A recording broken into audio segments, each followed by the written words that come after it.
Հայաստանի Հանրապետության գնաճի վերաբերյալ եւ նաեւ նվազագույն սպառողական զամբյուղի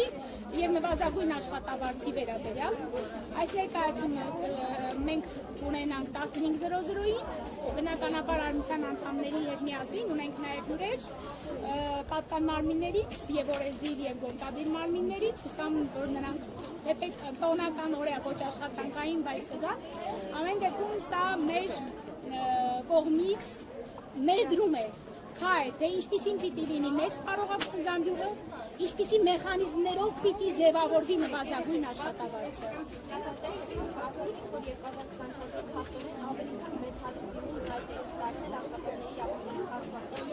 Այո, 655։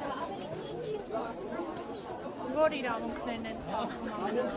Ուրեմն ավելի շատ կամ քիչ ասելու չէ, որովհետև խախտում են աշխատանքային օրենսդրությամբ սահմանված բոլոր իրավունքները,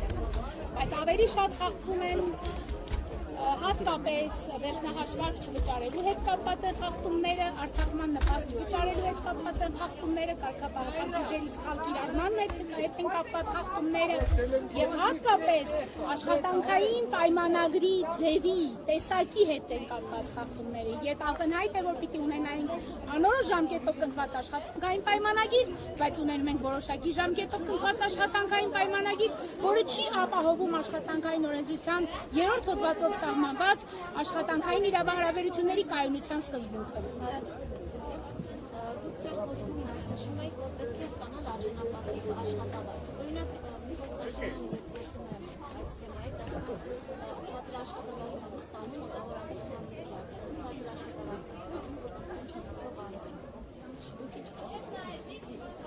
Նախ ասեմ, որ ցածր կամ բարձր աշխատավարձ ասվածը բոլորովին էլ համեմատելի չէ, ինչու՞, որովհետև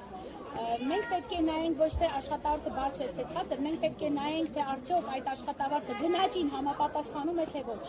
Դա է պատճառը, որ Հայաստանի Արհեստների կոնֆեդերացիան խոսում է նվազագույն աշխատավարձի սահմանման մեխանիզմների համար։ Այսինքն, ում համար պիտի սահմանված լինի նվազագույն աշխատավարձը։ Քանի որ աշխատանքի միջազգային կազմակերպության կոնվենցիան նվազագույն աշխատավարձի սահմանման մասին հստակ սահմանում է, որ նվազագույն աշխատավարձ սահմանվում է այն աշխատողների համար, որոնց աշխատանքը կատարելու համար որոշակի մասնագիտական հմտություններ, բարձրագույն կրթություն անհրաժեշտ չէ։ Սրա մասին է խոսքը։ Բայց այսօր ունեցած նվազագույն աշխատավարձը բոլորս հասկանում ենք, որ բավարար չէ եւ համապատասխան չէ այսօրվա գնաճին, այսինքն այն ինֆլյացիային, որը մենք այսօր ունենք։ Այդ է պատճառը, որ Հայաստանի Արհեստների կոնֆեդերացիան մշտապես կոչ է անում, պահանջում է,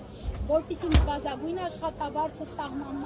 սահմանելիս ունենանք հստակ մեխանիզմներ, ում համար պիտի սահմանված լինի այդ նվազագույն, այսպես ձեր խոսքով ասած ցածր աշխատավարձը, այսինքն ում համար։ Այն մարդիկ, ովքեր այսօր Հայաստանի Հանրապետության պարագայում, քանի որ սահմանված մեխանիզմներ չկան նվազագույն աշխատավարձի ձևավորման, նվազագույն աշխատավարձ կարող է ստանալ թե բժիշկը,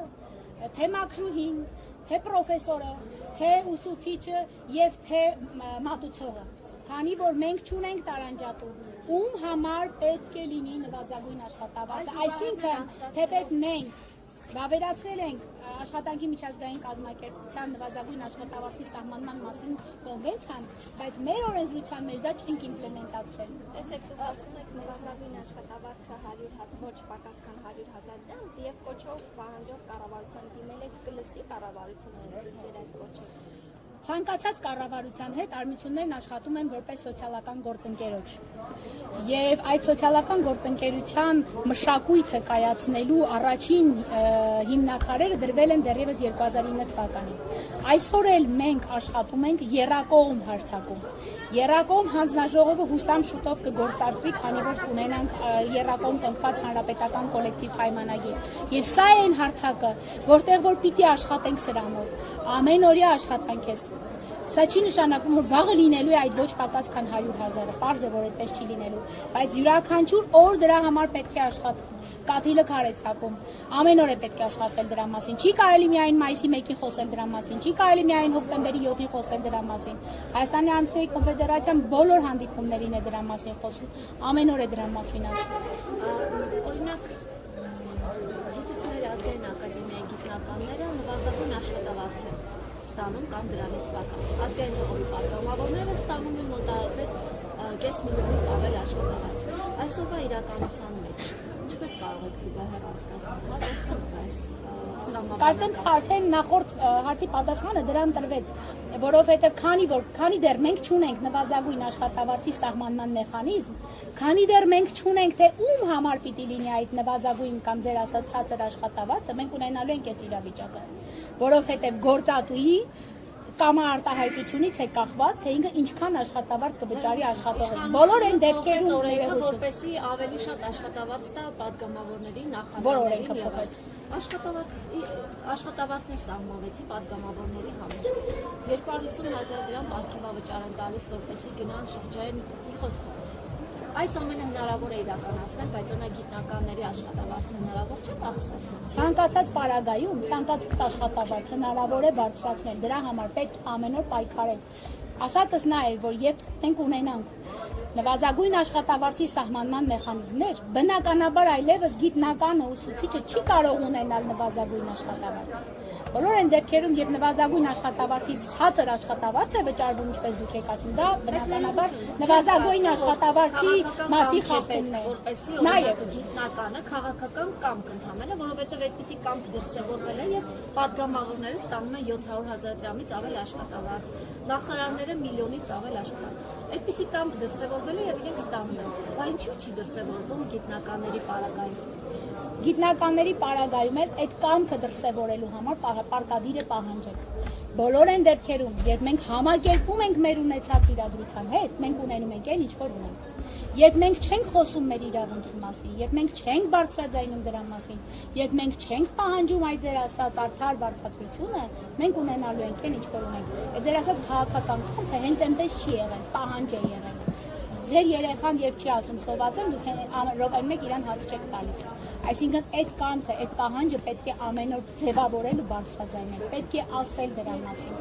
Ինչի նպատակը նաև այսօր էր երթին ժամանակ, որովհետև մենք պահանջում ենք արդար վարձատրություն։ Մենք պահանջում ենք արժանապատիվ վարձատրություն, որը որ պիտի բավարար լինի ցանկացած աշխատողին ապահովելու եւ իր ընտանիքի անդամների կենսապահովումը։ Այսինքն այսօր երբ որ մենք մեր նվազագույն սպառողական զամբյուղում չենք ներառում այնպիսի դրույթներ, այնպիսի ոչ պարենային զամբյուղի մասին է խոսքս, հա, այնպիսի դրույթներ, որոնք չպիտի բավարարեն այդ մարդու սովորական պահանջմունքները, հանգստից սկսած, կոմունալ պահանջներից սկսած, հա, այս բոլորը պիտի սննդի մասով խոսում եմ ոչ պարենայինի մասին, դրա համար սննդին չեմ անդրադառնում, բայց ոչ պարենայինի մասով դա ոչ պակաս կարևոր է, որպեսզի մարդը ինքնաբավ լինի, որպեսզի ինքը իր երկրում զգա իրեն ապահով ու կայուն, չմտածի արտագաղթելու մասին, չմտածի արտագնա աշխատանքի մասին, որպեսզի Հայաստանի Հանրապետությունը ունենա արժանապատիվ աշխատանքով ապահոված աշխատողներ։ Ուսումնասիրեք, որ երկրի հետ կարելի է համատեղ մեր երկրում աշխատավարձերի թիվը։ Եթե այդպես ուսումնասիրեք, ապա Վրաստանում մեզանից վատ է, բայց հարցը այստեղ այլ է։ Եթե Վրաստանի պարագայում այսօրվա իրենց սահմանած նվազագույն աշխատավարձով ոչ ոք չի աշխատում, ապա Հայաստանի Հանրապետությունում սահմանված նվազագույն աշխատավարձով շատ-շատերն են աշխատում։ Տիկին Մանասարյան, այս ամենի համատեքստում արմիությունների աշխատանքը, ինչպես է գնահատում նոր արմիությունների ստեղծումը եւ ընդհանրապես գործող արմիությունների էֆեկտիվությունը, իրենք որքանով են օգնում կամ որքանով է արդարացված իրենց լինելիությունը։ Ընդհանրապես աշխարհում պատմությունը ապացուցել է, որ արմիությունների լինելությունն արդարացված է եւ պարտադիր է, որովհետեւ եթե այդ գյուղը չկանգնի, այդ գերանը չի կոտրվելու։ Մենակ ոչ մեկ ոչինչի չի կարողանալու հասնել։ Արմիությունն այն կառույցն է, որի միջոցով կարողանում ենք խոսել դրա մասին։ Մենակ գուցե մենք վախենում ենք, գուցե չենք ուզում մեր անունը, հա, ինչպես ասում են, դուրս գա խոսելու համար, բայց երբ կա կառույց, որի շուրջ մենք համախմբվել ենք, որի միջոցով ենք դա բարձրաձայնում, շատ ավելի արդյունավետ է աշխատում ամբողջ աշխարհում։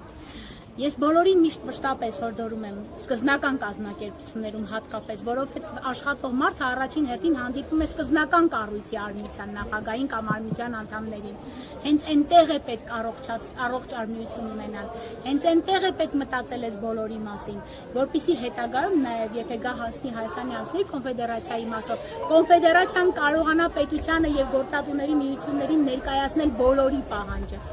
Սա է կարևոր, որպեսզի յուրաքանչյուր արմիության անդամ լինի գիտակցված արմիության անդամ։ Ինչի համար մենք ամեն օր աշխատում ենք մեր տրեյնինգների միջոցով, ուսումնական կենտրոնը գրեթե բոլոր շաբաթ-կիրակիները, այդ թվում այս շաբաթ եւ կիրակի կազմակերպում է սեմինարներ, կազմակերպում է տրեյնինգներ, որպեսզի մենք ունենանք առողջ արմիություններ։ Այդ ժառանգությունը խորհրդային միությունից մնացած, որ արմիությունները պիտի օգնություն տան, պիտի նվեր տան, պիտի թաղման պսակ առնեն, խնդրում եմ մոռացեք սրա մասին, արմիությունները դրա համար ստեղծված չեն, արմիությունները ստեղծվել են ներկայացնելու, պաշտպանելու եւ առաջ մղելու աշխատողների աշխատանքային եւ դրա հետ կապված օրինական բոլոր շահերը։